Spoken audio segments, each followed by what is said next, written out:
And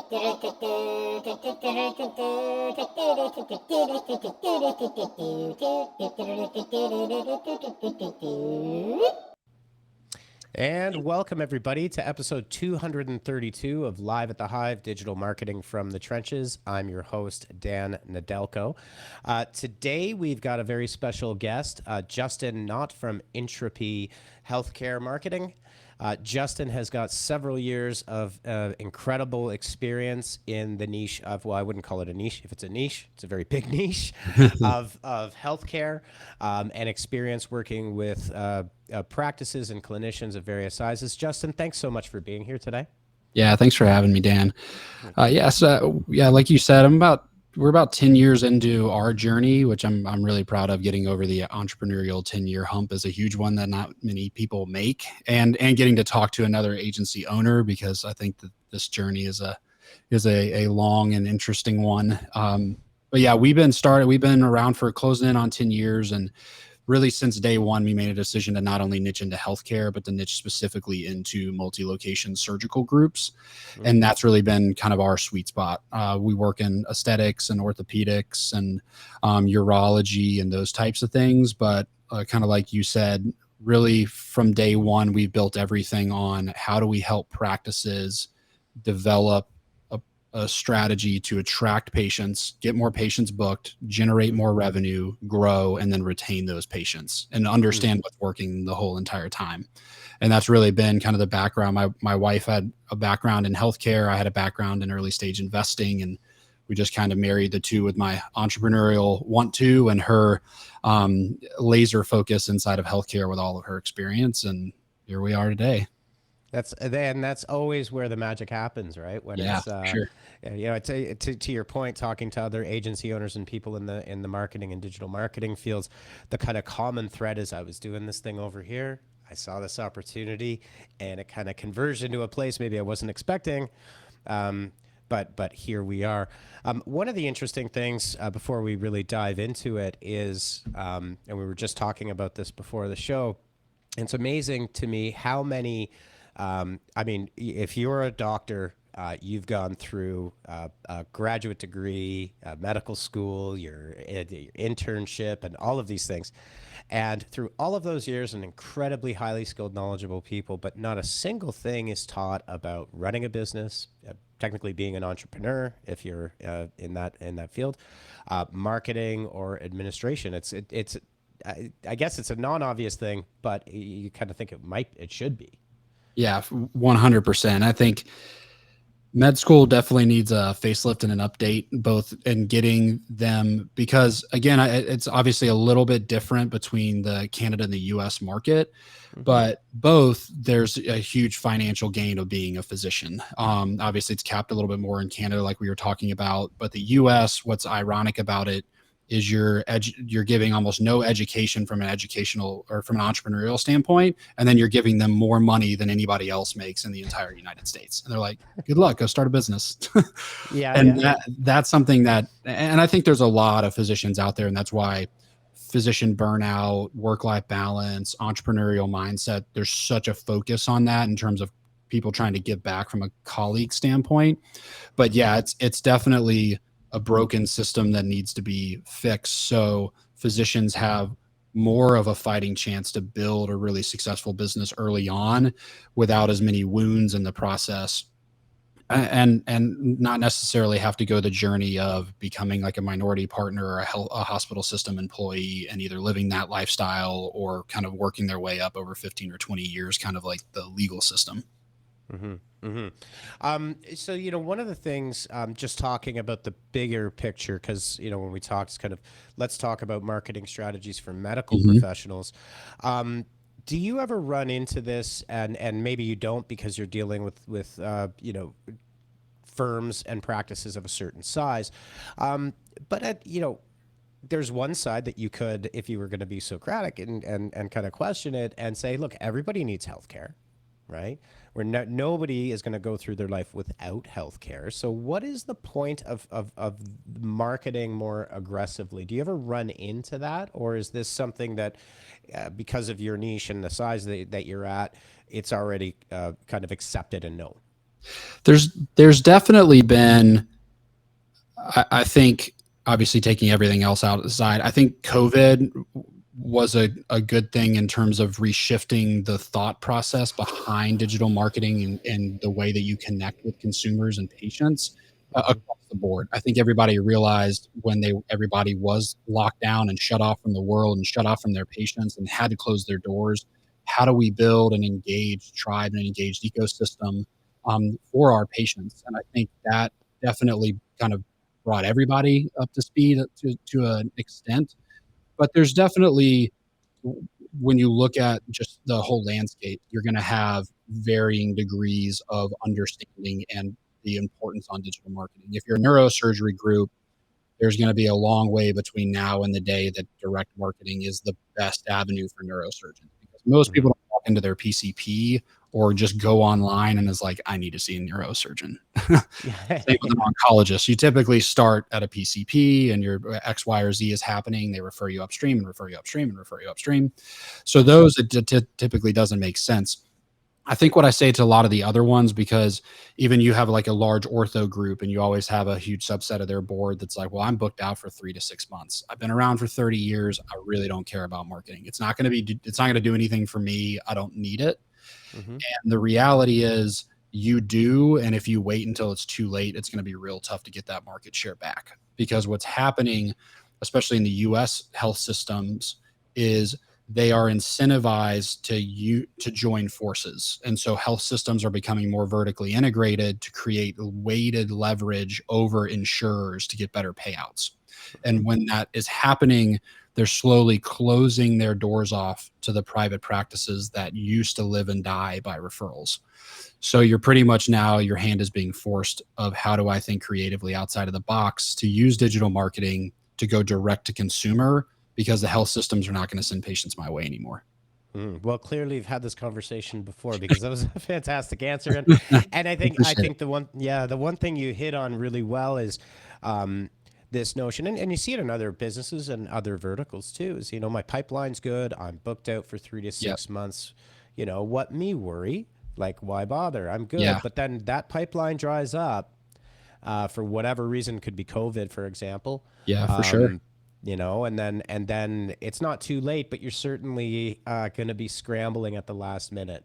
And you don't want to, and I think this is obviously true for any business. It's true for ours. What I term the silver bullet. It's Hmm. like for you or I, is having like one client that pays us $100,000 a month and it's 95% of our revenue.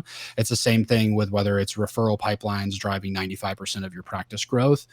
Hmm. Like you said, what happens if that changes? Unfortunately, you saw when Facebook shut their IPO happened and they shut down their organic reach and forced everybody onto their ad platform to monetize shareholder value.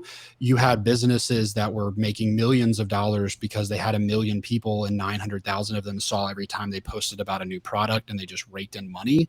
Their doors Hmm. closed overnight because all their chips were in one basket and it was tied to something that was out of their control. And so thinking forward is, how do I start to introduce, even if it's not necessary today, things that put me more in the driver's seat long term, when there's a health system that's constantly changing and evolving. Yeah, no, that's a great analogy too with Facebook, because I was around and working with a media startup at the time, and boy, did Hmm. we pivot. Yep. Yeah. We saw Quick. it Oh yeah. coming, but we did see a lot of uh, fairly major media brands kind of, yep, shrink up and dry very, very quickly. Yep. For Um, sure. yeah. So let's talk a little bit about how, for a medical professional and for a clinic or a multi-tenant location clinic, how do you, like, what's your process that you go through defining a marketing strategy? And just to preface that before I hand it over to you is, I think especially in digital marketing, clients will come at us initially with a tactic like, I need Google ads, or I need Facebook Yep. ads, or I got to be here, without actually thinking, well, wait a second, do you need that? Are you sure you need that? Like, we got to take a step back and dive into the strategic direction. So, obviously, with your experience, what's your process look like in terms of, of starting and meeting somebody, and then delving in? Yeah, for sure. That's a great question. For sure. Just like you mentioned, it's really understanding what their true aspirations are at the core. Do they want to open more locations? Are they on the verge of hiring new doctors? Did they just buy a new aesthetics machine and they need to get butts in seats, so to speak, because they're financing it? I mean, what is the driver that's moving them in the direction of like, I either need to change it up and find a new agency that can better execute, or I need to start investing in digital marketing? Because that obviously, like you said, it really does set the stage of better defining what may be in their head one thing that they need, but it could be another, or it could just be better defining expectations of whatever it is that may be the right answer for them. And so that's, I think, really critically important. And I think it's also it's important to, again, to level set for them the differences between all the things that they ultimately do need to be doing, but may not either A, be there yet, or they can bootstrap to get there, or defining what is paid ads really used for and why is it really good, and what is the timeline to success there. Why should you still not take your eye off the prize of SEO long term from a true ROI standpoint, but having them understand you're planting seeds today that bear fruit way down the road tomorrow, so to speak, or in varying timelines.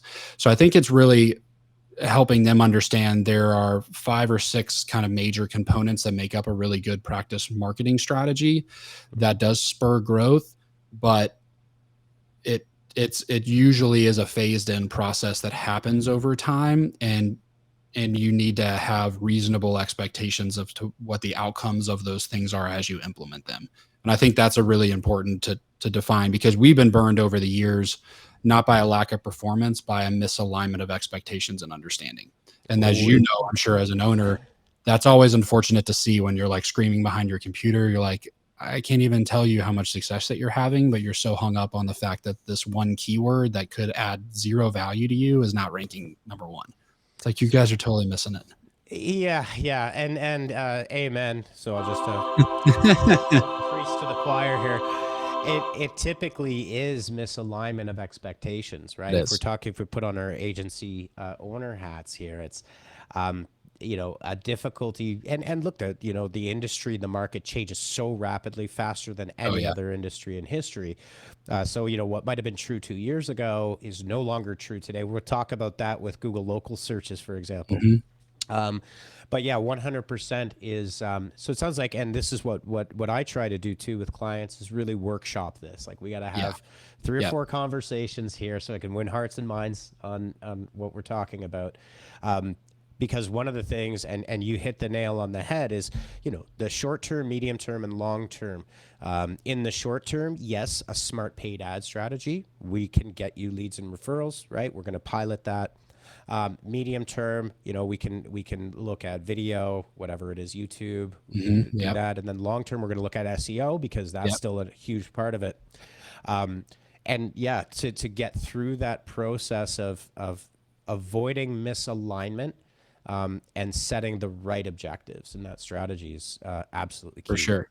Yeah, I completely agree. And I think as agencies and as agency owners, we should be, and I think the industry as a whole should be doing a better job of evolving to the benefit of our clients. I like to Mhm. say, even when I tell my clients when we get started, if we're doing the same thing this time next year that we're doing today, then I'm doing you a disservice.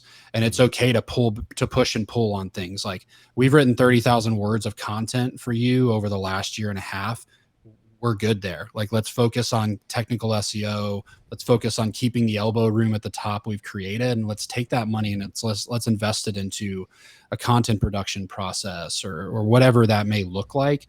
And that's really important for everybody, I think, in the room to understand is marketing is an ever evolving and constant journey, and you never really reach that finish line. And as good marketers, we should be delivering that to our clients in the form of staying on top of what is working and what's not and what's changing.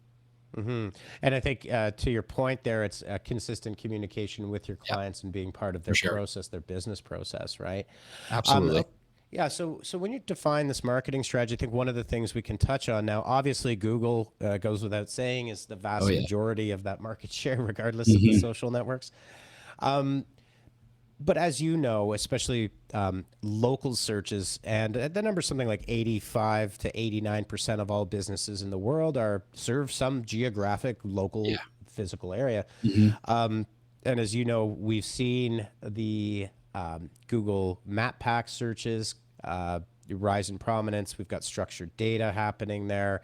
Um, and one of the things that we hear a lot is we need an SEO strategy today, and we have to kind of roll back. So maybe you can walk through, there's this dichotomy, or not dichotomy, there's this synergy. I used that word. That's bad. But there's this My wife always dynamic. says if somebody reaches out on LinkedIn and says synergy, it's a no go. Yeah, exactly. It's kind of like it's right there with low hanging fruit and circling Yeah. back. Excellent. But you've got these different dynamics of a Google search result on mobile. There's paid ads, there's the map pack, there's structured data, and then there's organic. How do you work through this process of explaining what each of these elements are? Because even though people look at it every day, I don't think they process what all Yeah, of these things are. So how do you work through that with those different dynamics for sure. with your They clients? they are they all coexist very tightly together. I think to your point is Google has made a very clear and loud statement with the investment that they have made and continuing to improve and pour into Google My Business. And I think it is an emphatic warning that not only things have they become localized, that Google is trying to get to a world where they can make your website as obsolete as possible, where they can show the answer on the front end of their search experience engine, which is Google, and cut your website out of it. But the only way they can do that is through consumer information being poured in the form of reviews and content information being poured in on websites. So it still lives in that same ecosystem. How I usually describe it to my clients, I say this a lot in our content production, is SEO is like a credit score. There's 3 to 5 things that you have to do very well to get to 700, but to get to 800, it's all about the small incremental stuff. The more competitive the market geographically and the business that you're in, um, the more you got to do the little things right. If you're in a rural area, you're the only name in town or whatever it may be, you may only need to do like make sure you got a page for each thing and make sure you got to Google My Business and I nailed it. But if you're in Miami and you're in aesthetics practice trying to rank for Botox, A, good luck, and B, you better do the little things right. And that's I think the big way to understand there's certain components and buckets, and we need to address the ones that matter the most first, and then we can start attacking the technical stuff. I think for localized, what matters the most, especially if you're multi-location, you live and die by your location pages. I tell people it's like franchises have mastered the model for years. You should be implementing what franchises do well, and that's a franchise location model on your website. Mhm. Location pages for every location, because those are what drive your service line level near me searches. Because your frozen shoulder page, you cannot rank in your 8 locations. You just can't like go in and just lay down a bunch of geo-specific keywords on that page. It's going to look wonky and it's not going to do anything. Mhm. It's your location pages that make the difference. And the Google My Business, making sure that's optimized right, you have good reviews on it, and you embed it onto that page. So there's a direct correlation between the two. So if you're Mhm. doing things like that right, and then the other thing I always tell people is if you want to rank for it, you need a page for it. Most people fall victim to the dreaded list of services on their website. And you need to, if you want to rank for frozen shoulder, anybody listening right now, if you do a frozen shoulder specialist near me or rotator cuff repair specialist near me, the top 3 search results are going to be a specific page about rotator cuff repair. It's not going to be anything else. Um, and that's really important to understand. So I think understanding that and how it functions, and then if you are a single location group, you have one thing in your benefit. You can put your geo specific tag in all the title tags across your website. And so Mhm. I think those are the really important aspects that make up an SEO strategy, at least early on. And then you get into backlink building and citation development and all that stuff. But Yep. those are the basics that you need to get right. Yeah, for sure. No, and I love the fact that you're touching on the dynamics of the paid ads versus local search and Google My Business or Google Business Profiles. I thought Google My Business was a way better name. I don't know why they changed it, but Yeah, I whatever. don't either. Yeah, I don't know. They're trying to change it. It's going to take a long time to stick. Google Eh, AdWords and ads stuck faster, but this one's going to yeah, take a while. exactly. But to your point about, Google's made a lot of very loud statements, and one of them is, well, they've effectively destroyed the yellow pages, which dominated Yeah, for, for sure. however long that was, 60, Hmm. 70 years. Yep. But being in the industry as we both are, you see just how Google My Business has progressed and added, and support for multiple locations and location Hmm. groups now, for Yep. example, which was for many years was a thorn in the side of Oh anybody that yeah, had multiple locations, for right? sure. But the fact that there's this kind of multi-dimensional strategy that takes into account all of those things, but also, and I think you highlighted it too, is like a lot of people do look at a website as well as my list of services page.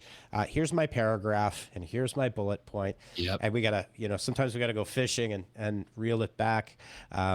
To really dig into what makes it unique. Can we turn this into an informational resource or Hmm. cornerstone For sure. page, etc. So having said that, we did talk a little bit earlier. You touched on it, just about personas, and I think you made a great analogy. If you're in a small town and you're the one doctor, hey, it's much simpler. But using the Miami example, and your Botox or whatever it might be, do you work with your clients on developing their personas? Because I think that's a weakness that many businesses don't go through. They don't go through that process. And you've probably heard this. Who's your customer? Well, 18 to 65-year-old Yep. males. Okay, that's That's everybody or that's what half they of all say everybody. for sure. Yeah, Yeah. we we do. We force their hand a little bit. That is an Hmm. exercise that we, for the most part, require if we're launching paid ads. Most importantly, because obviously Hmm. that it's a little bit looser, but it's so critical to get the paid ads positioning right, and it really is a trickle down effect. Once you define those patient personas, everything else falls in line. Yeah. The images you use, the graphical treatment, the language, the platforms that you're putting that information on, all of that. So we have actually a worksheet that we hand over to our clients during the onboard strategy, Hmm. and they usually hate every second of it, but they love the other side of it. Yep. Is we make them answer all of those who, what, why questions about. We try to keep it to 3 profiles because that Hmm. really does define the buckets of who we're going after and where we need to be going after them and the story we're telling to them in terms of the pain points that we're trying to solve.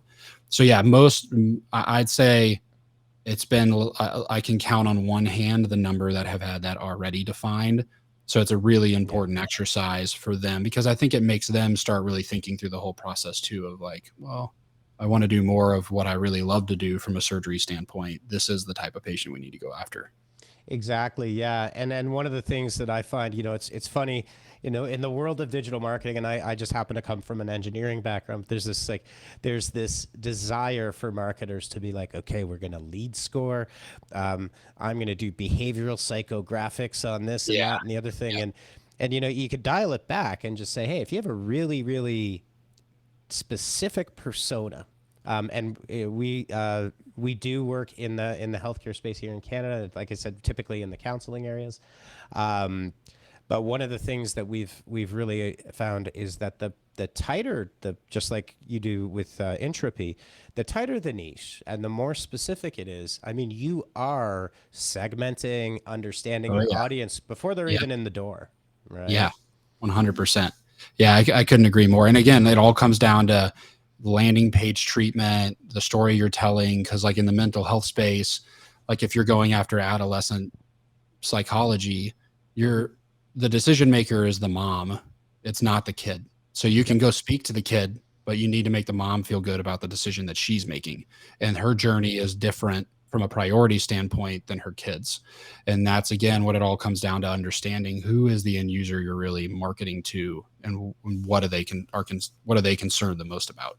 Yeah, and you see, you can go and Google it and read it on blog posts. People say, well, just be specific, match your content to your persona or your target customer. But when you really get down into it, if you use the mom example, looking for potential therapy for an adolescent, there are some pretty substantial messaging. And things that can push people into wanting to participate in that For sure. as well. So yeah, that persona side of it is absolutely critical. So when you're Agree. going through this, and you just touched on it a bit, I kind of feel, and I come from an SEO background, so I'm a big believer in it. Yeah, same Highest, here. Actually, that was yeah, my first love. I always say. yeah. And my one little analogy without sucking the oxygen out of the room is, people say, well, you've got to optimize for Google, and like Google's a pipe. Like that's how I always say it's just a conduit. Like fundamentally, there's a human being sitting on the other end searching, and they have fears, motivations, and when they're searching, they typically are strongly motivated. And so SEO is the best long-term investment that you can make, especially when it comes to things like question-based searches and tail of search, very specific things. Oh yeah.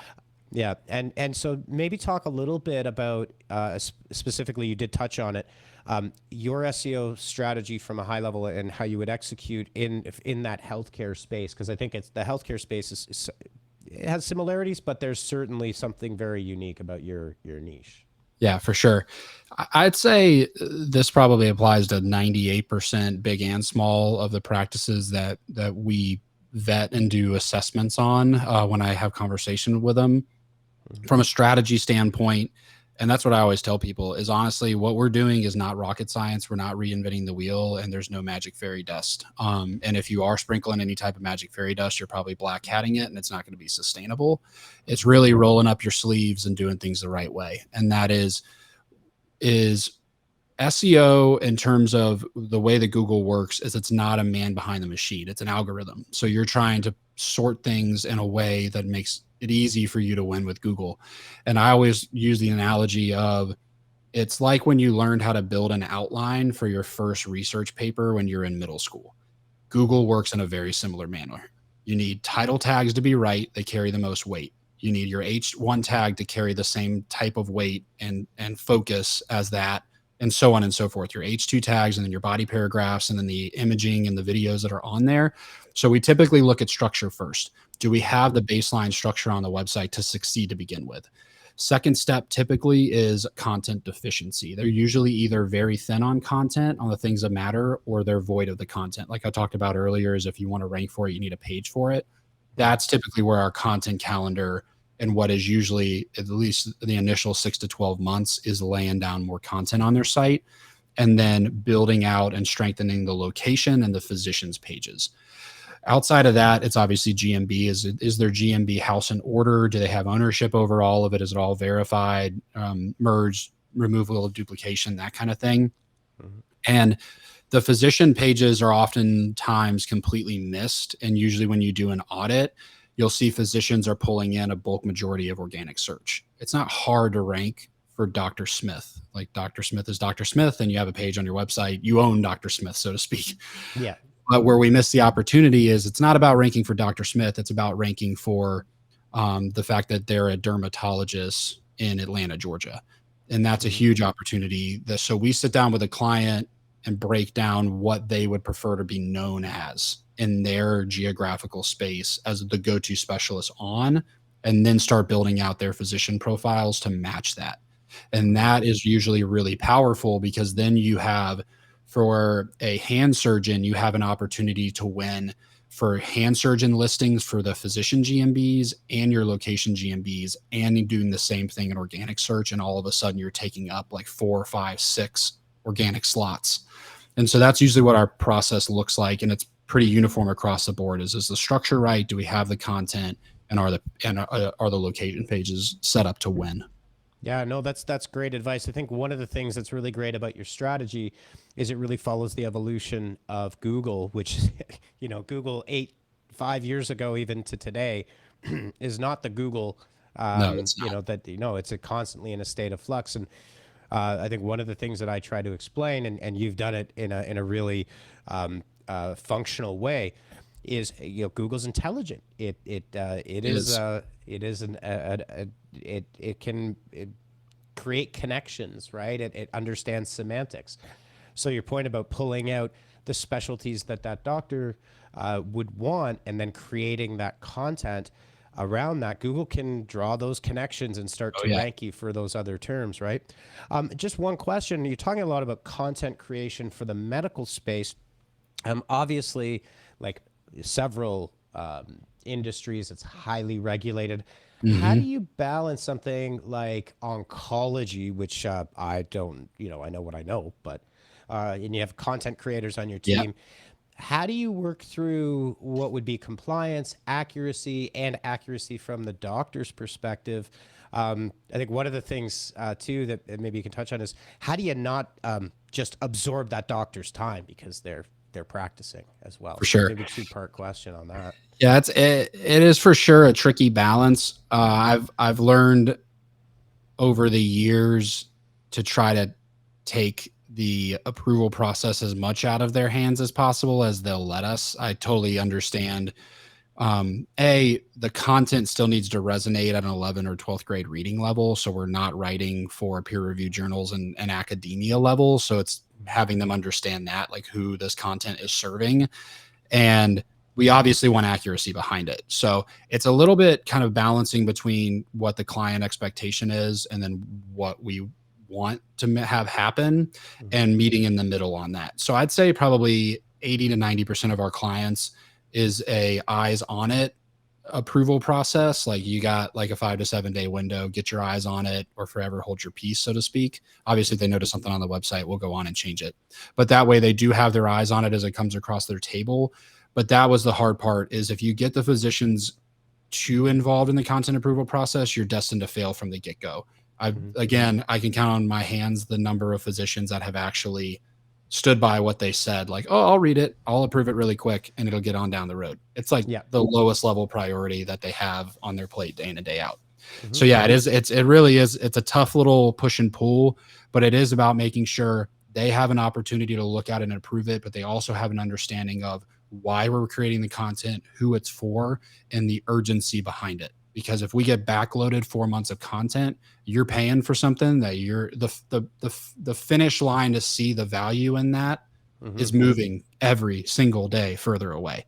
And so Mm-hmm. that's, I think it's just important again for expectation setting of why we need control over as much of the approval process within reason as we can. Or have a champion Yeah. within the Or having a process. Yeah. very specific champion that can thumbs up the stuff as it comes across their desk. Awesome. Awesome. So yeah, so lots of great advice both from defining the strategy and kind of digging in. Obviously this is always the bottom line with everybody. What is the ROI on this? How do you track performance? And also explain that performance to people in a medical practice. Yeah, for sure. That's the golden goose in the medical space because of how fragmented we are, especially the US EHR system is a nightmare of a system because we have about 5,000 EHRs. I'd say 90% of our practices use a different one. Mm-hmm. So unlike walking into an e-com business or a retail space where they're going to have a CRM like HubSpot or a Shopify or somewhere where a customer comes in and everything happens inside that space. You can track lifetime revenue, you can cross promote to them, you can put them in email nurture sequencing, you can lead score them. You've got in healthcare an EHR that you probably can't integrate into, which is where all the main data lives. You've got a PM system, a patient management system that now is doing like appointment reminders and two-way HIPAA compliant texting and all that stuff. And then you've got us on the other end with a CRM or doing top of funnel lead generation. Mm-hmm. So it is a little bit difficult, and I think there's been strides with some API standardization that the US has in the pipeline over the next 3 to 5 years that's really going to help be able to get inside those EHRs and extrapolate on like anonymized patient data. Mm-hmm. But in the meantime, the best way that we found to go about doing it is to either develop or partner with some good tools that have already done that. Like we have a couple appointment booking softwares that we typically bring into the fold when we engage with a client because they've already spent the money done the work, and maintained the platform that can get it, that can book straight into the EHR and pull out the information. And that has really helped us at a very low cost streamline the ability to at least track at a very high level our initiatives as they relate to actually getting patients through the door versus having to just report on, I got you leads. They're like, well, I only got 5 patients. Do they come from those leads or what is it? Versus just saying like, look, we booked you 150 patients, X, Y, or Z turned into actual surgical clients.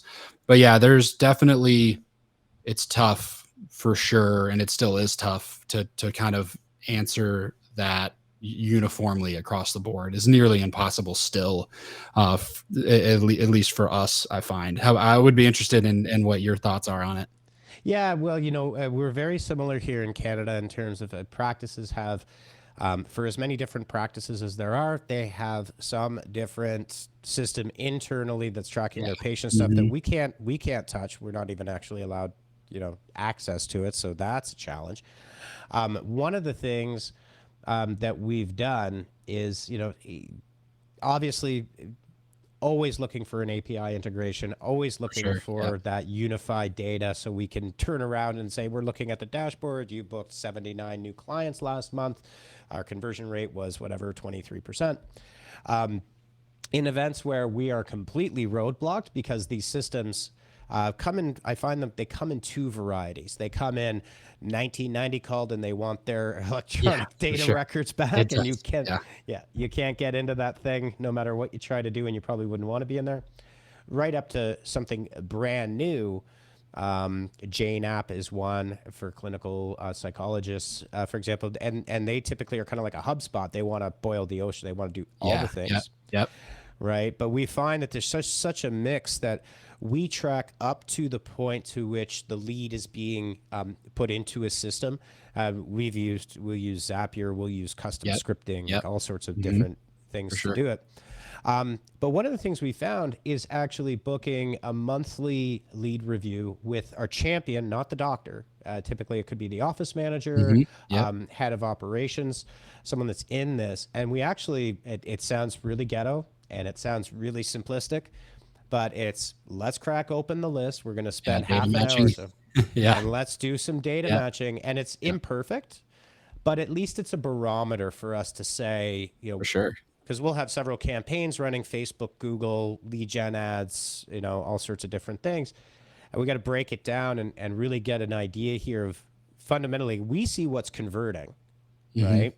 But the false positive on that for us would be obviously a Facebook lead gen ad with one click, very immediate. We're getting a lower conversion rate and higher numbers Yep. versus a Google local service ad or a Google click to call ad or going to a landing page. Will have a lower number but a much higher conversion Yeah. rate. So Higher quality yeah, lead for sure. you got to go through this with them Yeah. and show them the scales moving. But what we're able to do is use our automation to create these live dashboards.